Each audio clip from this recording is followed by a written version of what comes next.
J'aime la galette, savez-vous comment?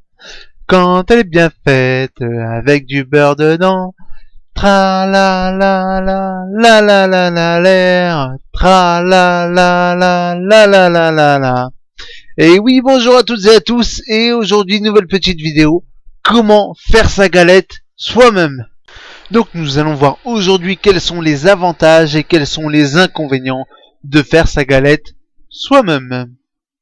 Donc comme avantage, on va pouvoir modifier la recette comme on le souhaite, c'est-à-dire mettre la quantité et les ingrédients que l'on veut dedans, donc frangipane, pommes, noisettes, fraises, framboises, enfin tout ce qui vous passe par la tête.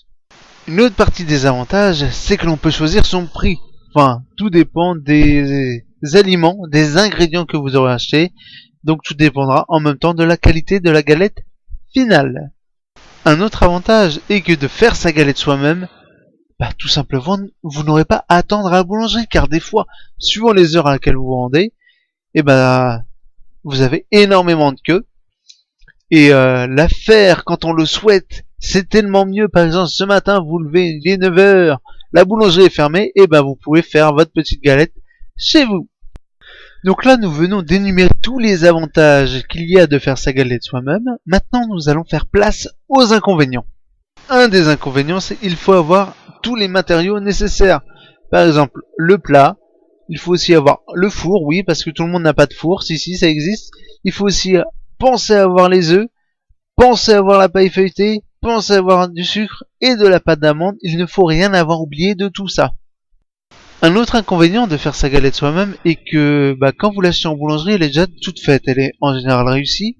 Mais quand vous la faites vous-même, c'est autre chose, car il faudra surveiller le four et voir à ce que la galette soit assez cuite, pas trop cuite et assez cuite.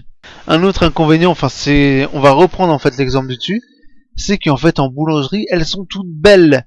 Elles ne sont pas moches, enfin quelques-unes sont moches, mais elles ne sont pas cabossées comme vous pourrez la faire quand elle va sortir de votre four. Elles sont forcément levées en boulangerie, car une galette qui n'a pas levé ou qui n'est pas belle, pas super belle, ne va pas être vendue, ne va pas être mise dans le présentoir. Et un dernier point, je dirais plutôt même le plus important, le plus gros inconvénient, nous ne sommes pas tous boulangers, ça nous sommes au courant, et il ne faut pas se tromper dans les quantités. Donc respectez à peu près les quantités de la recette, vous pouvez faire des petites variantes, mais une trop grosse variante pourra engendrer un goût immangeable à cette chose que l'on appellera galette. Mais rassurez-vous, ça n'arrive pas souvent. Je vous dis régalez-vous. À bientôt pour la vidéo de comment faire sa galette. Et à plus tard. Salut, salut!